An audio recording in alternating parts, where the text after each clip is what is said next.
Hello friends, welcome to another video. If you're new here, my name is Wawa. I create content around project planning, books, some productivity stuff with the intention of discovering my way into making a slow living life around the chaotic 9 to 5 that I live in, embracing the art of that slow living. It's been an incredibly busy week here with my life right now. Even my friend who is miles away in London, we had a call this morning, and then she said she noticed how fast paced my life has been so far, faster than usual, she said. And I'm finally acknowledging that yes, my life has been so fast paced at the moment, and it has consumed a lot of my energy in the past few weeks. All right. So the main reason to this frenzy, I think, is my extensive, intensive preparation for the PMP exam. Since we moved into the new place, everything has been whirlwind of activity, and I have been dedicating 2 to 3, sometimes 4 hours a day, Monday to Friday, just to study, going through the notes and taking all the practice tests. It is very heavy. You know what? I had this whole thing planned at the early of July. It feels so exciting. I feel so confident. I felt so confident, at least at the point of time. I was ready to go. But this morning when I woke up, it just felt like bam, everything just gone. It's like I never had this mindset. It's just not there. It's nowhere to be seen. And it hit me that I don't want to keep pushing, and I don't want to risk myself to burning out, because that's the worst place you want to be in, especially when you have exams to go for. So I make a decision. I'm taking the day off from work, just to rest and prioritize my mental well-being. I want to escape into some light and enjoyable books today without thinking anything that weighing on me. And it's all about giving me myself, my brain, a break and finding some peace today. So I have my coffee today, homemade coffee as usual, and I'm so ready to dive into reading some books today. If you're feeling the same, you feel like you're feeling down, you just don't have the mindset that you want to achieve any goals at this point, that's fine. Just gather around, because I have got some cozy books that I have in the list that I could recommend to you, and that's going to be a light and easy read. And I hope that these are the kind of reads that will wrap you up into a warm, cozy feeling, nothing complex, and it's going to make you smile from ear to ear by the end of the last page of the book. I am pretty sure that it's going to lift up your spirit, because that's how it does to me, and it did. And snuggle up, grab your favorite beverage, whatever, coffee, tea, any refreshing beverage that you like, and let's dive in. I was just browsing through my bookshelf today, and guess what I found? I found Remarkably Bright Creatures. So this is the book that seriously that gonna make you smile non-stop if you like animal creatures, and octopus. It is one of my TBR, but I think I'm gonna read this today. And I've read before, I've seen the reviews. The reviews are very good. I just started it like a few pages in, and then I stopped for some reason. So I'm gonna dive into this today again. And I think what I remember from the first time of reading this, and just few pages in, I just feel that you'll be whisked away with the incredible adventure with a group of unlikely friends. These group of friends, they discover the joy of life and encounter the most magical creatures that you can imagine in the sea. And it's like stepping into a world of where wonder and friendship it reigns supreme. And so far it's pure joy as I remember, and I hope that I could bring that joy again. I'm gonna dive into this book. So if you're feeling down, pick up this book, and maybe we can read together. The second book in this list is The Boy and the Dog by Seishu Hasi. Maybe Hayes, I don't know, Seishu Hasi. I'm just gonna say it. Sorry if I pronounce it wrongly. This book is an absolute gem. I read this last year, and it beautifully captures the unconditional friendship between a boy and a dog. And this furry companion. He's so lovable, and I just want you to be prepared to have your heart melted down as you follow the heartwarming journey between the man and this dog. And it's full of joy, full of laughter. It's light reading and make you feel wholesome at the end of the last chapter. I read this in a single sitting. It's quite fast, and the font is quite big, so you're probably gonna able to read this in this one sitting. The next on the list is, oops, sorry Miss Owl, sit properly. Book 3 in this list is actually by the series by Hazel Pryor. So Hazel Pryor wrote a book with a touch of penguins in it, or with the penguins, like the penguins. If you love penguins, cute bird, wobbly cute birds like penguins, you can't go wrong with this book. And the first sequel of the book is actually Call of the Penguins. She even have a very nice, very gorgeous, nicely illustrated book cover. I love this book to bits. And our girl in this book, called Veronica, she had an extraordinary journey into the world of penguins, and there's a cute love story as well. I don't really love to read just a romance book per se, but this book, it has a mixture of the adventure in the wilderness, and then there's a mix and a touch of love story in it. Not so much, not so cringy, at least for me. I really love how Hazel Pryor sets the story and the locations around the wilderness with penguins around, and she brings the connections between human and the bird, and the beauty of the nature. You can actually feel that you are transported into somewhere very cool in a different locations of the world that you're living in. Like I live in tropical country my whole life, so when I read this, it was so captivating on how she actually transported me into a different world, and it was so delightful. I have read these 2 books, and the second one is the Away with the Penguins. I've read the first 2 books, and I've ordered the 3rd one. And the reason why I say you should read these 3 sequels, I just know that it's gonna be good. I might gonna make another video if I think otherwise, but I think it's gonna be good because I've read the first 2 books. And I read through the reviews. I've seen the reviews. People are saying that the 3rd book are as good as the first 2. And what's really interesting about Hazel Pryor is that she wrote this book without having no experience to the real place in where is it? I think it is in Antarctica, if I'm not mistaken. I forgot. But she have never been to the real habitat where penguin is. It's incredible that she actually wrote this during lockdown. I think she did a great job.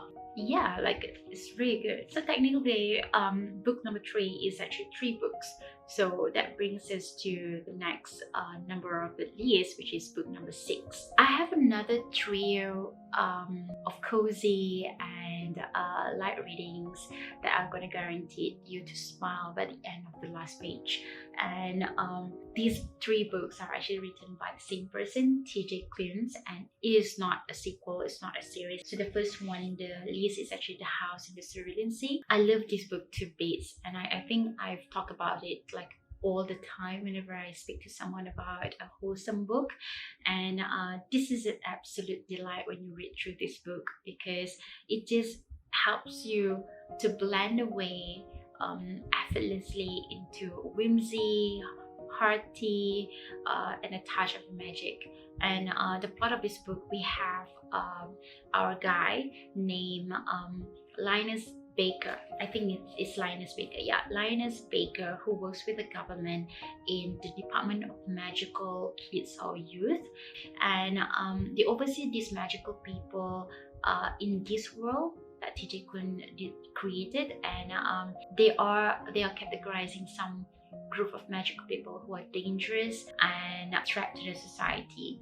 So society don't like us to be different, and they are pressing and they are threatening this group of magical people, magical kids actually, to be away from the society. Linus' experience in this book is to actually to stop the operations of the orphan's house that are lived by all these magical kids, but then his experience changed, his perspective changed when he was there with them. So I can't tell you more because it's going to spoil the story, but I really feel that this is the kind of book that you would just dive in and feeling just so happy. It might feel sad in the first place because Linus had a sad life in a corporate life.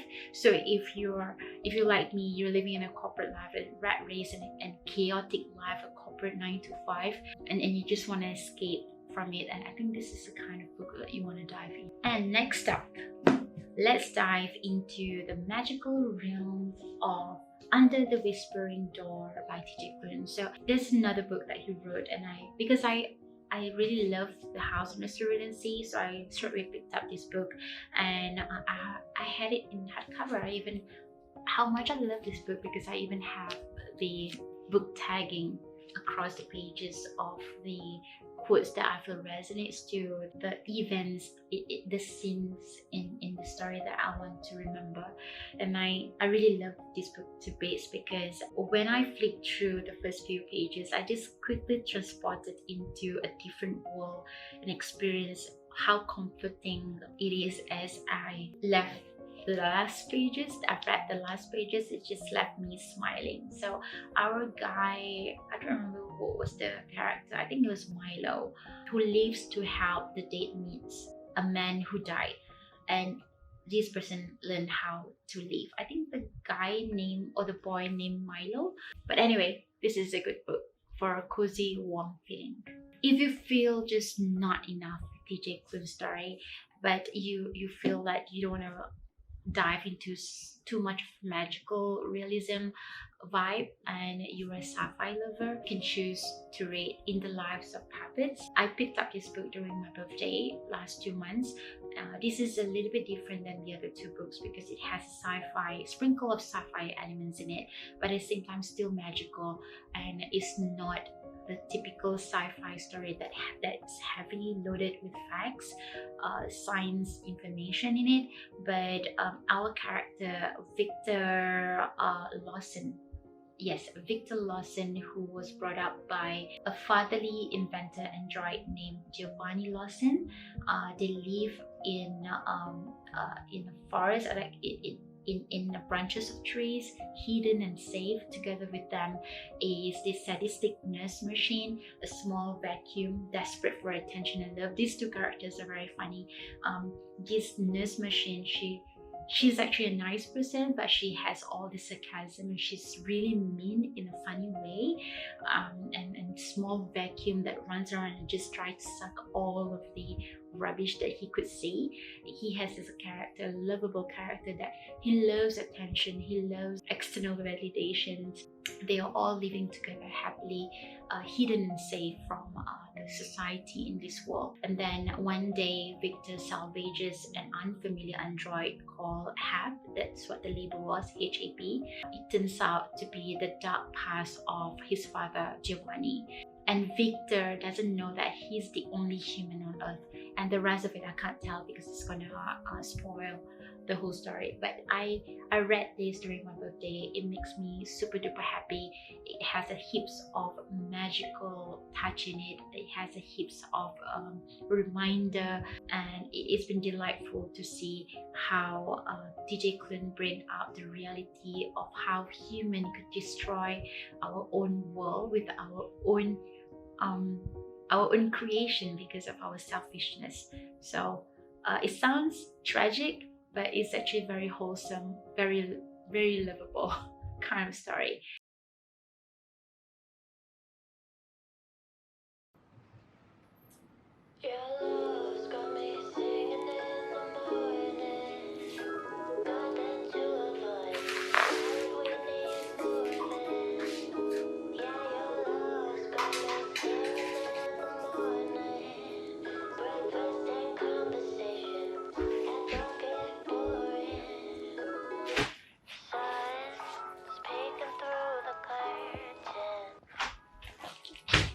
Alright, welcome to a Bookish subsections in this video. I just received a parcel of books and I don't know what it is, but I kind of know which one's coming because I just saw an email a few days ago, but I forgot what title it was. And let's find out what it is. I never good at unpacking things in a very cute way. This is but they actually show more videos.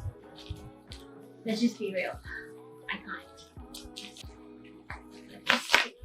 Dang.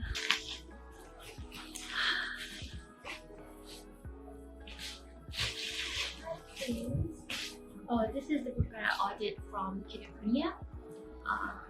We have A Whimsical Delight, Emily Wheeler's Encyclopedia of Paris. Emily Wheeler's Encyclopedia of Paris by Heather Fawcett. I heard a lot of good things about this book. This is like a low stake kind of book, cozy, warm feelings, magical realism, dark academia kind of vibe, light academia kind of vibe. I heard about this book, so I can't wait to actually read this. Neil Gaiman, Norse mythology, but yeah, so I love this cover, this edition, and also Neil Gaiman is one of my TBR this year for 2023. So it's here, The Forest of Wool and Steel. So since this video we talk about the warm feeling, being cozy, so I think this book could be one of your choice to read. I heard a lot of good books about this. This is a book about a guy who just loved to play piano, and it's also low stake kind of storyline. So there's no complexity or stressful events that you have to be aware of. Also, it's very short book, like a short stories, and I think you could finish it in a single sitting, I think. And then the last book is Kiki Delivery Service. Oh, I really love Kiki Delivery Service. It is one of the show from Studio Ghibli. I really resonates to Kiki. She's a witch who just turned 13, I think, then 12. It's actually a children's book, but I resonate so much, and there's a lot of life advices that I can reflect on and resonates to from her story. She traveled to a different town trying to start a new life, and people don't seems to take her seriously, and then it's a story about her journey and how she gained those trust from the town, the people from the town. Yeah, and I just want to have a copy of this and read through it whenever I feel down, and I think this came right in time. Next in the special delivery,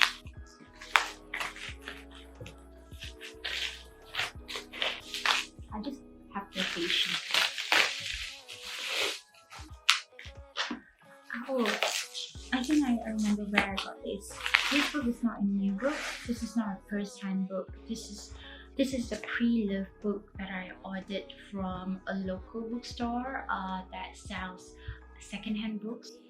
Because I don't usually do a big haul, and I would rather bind them when I want to read them. But this is a special case because it's really hard to find the editions of the book covers that they're selling, especially when you're in a second-hand when you're finding it from a second-hand shop.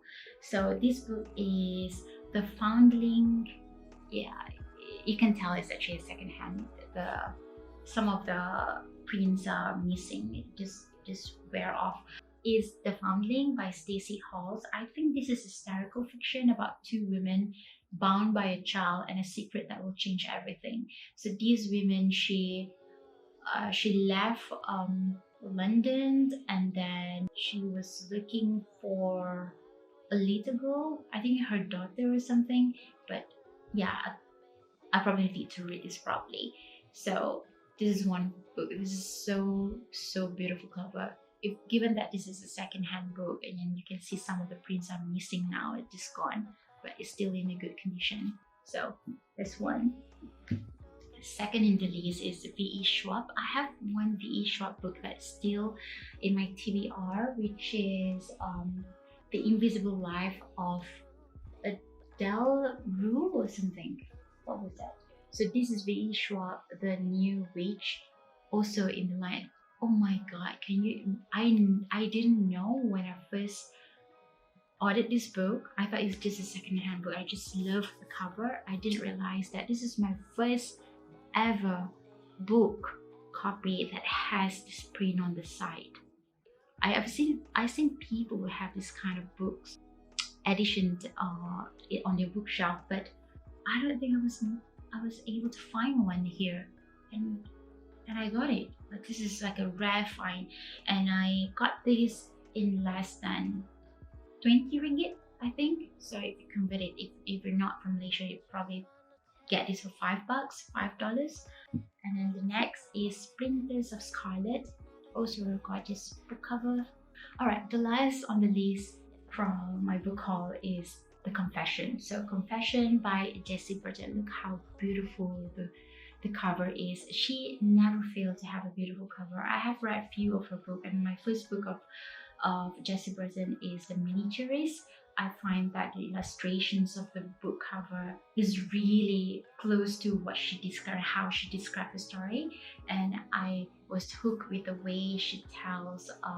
She described the world that the character was in, because it was set in 1920s, I think it was like late 1800 to early 20s, early 1900. It is a historical fiction. There's a sprinkle of facts of history in there. Her characters in her story are usually women, and I love how women characters are being written, and then she emphasized the strength of a woman trying to overcome the struggles, the challenges, especially in those eras where women are not their voices are not being heard, they're not being given enough opportunity to have the life that those men could have. And anyway, so this is the book by Jessie Burton. Another book that I'm going to read, The Confession. I just know that it's going to be a good one. So well, these are all the books that I get from my recent purchase, and yeah, back to the video. So the next book in this list is actually not fiction. It's a non-fiction. Especially if you're an animal lover, this is not a usual kind of memoir. This is a memoir of an orca called Luna. The name is Luna, and this is super cute character of a whale that loves to be around humans. So in this book, we deep dive into heartwarming and poignant tale of Luna. He was such a remarkable animal who touches life of many people throughout his life, and he was such a great character as well. And the setting is set in Pacific Northwest, is in North America, I think, one corner state of America. And the author wrote a vivid description on how Luna brings a powerful feeling to connect with the human, and how these sweet sea mammals have connections and want to be and love to be with humans. It's a powerful reminder for us on how human and animal could live together in the same planet. And I love how Luna's resilience in this storyline of her of his or her experience, I forgot whether he's a male or female, and also a reminder to us as of our responsibility to respect and to protect this wildlife, and live happily, live harmoniously. Is that even a word? Live in harmony to share the planet that we live in. I love this book to bits. I really love how this book brings the reality of this wildlife, and how they are so connected in some ways to human. And it makes me miss the life that I lived in before. I studied marine science. I was this close to actually make my way to be a marine biologist, and went on the biggest expedition on a cruise from Malaysia to Australia and study dolphin. And this book just bring back all those memories, all the unachievable goal that I had. So it's like the cute mammals just right there in front of me, and I could touch them with all those descriptions of how sweet Luna was. Anyway, just want to read. And that is a wrap to my book recommendations for today, and I hope that you have plenty of choice to read from, and I really hope that you feel much more comfort knowing the fact there is someone else out there who taking the day off just for the mental health and getting back on the mindset as I am doing today. And if you're feeling the same, my heart goes out to you. I really hope that you take the time off. Don't feel guilty to take the time off from your 9 to 5 and anything that's weighing you down. Just take the time away from all those things. Be by yourself. Make your own thing that you like to do and enjoy to do just for the day. Those things will be there when you come back at it. Thank you so much for joining me today, and I really hope that until next time you would feel much better when I see you again. And if you feel that this book is not enough, there's another video that I made last year on the list of books that can make you feel happy. If this is not enough, you can jump right into that video. I put in the link into the description box below. Till next time, see you again. Just remember, everything is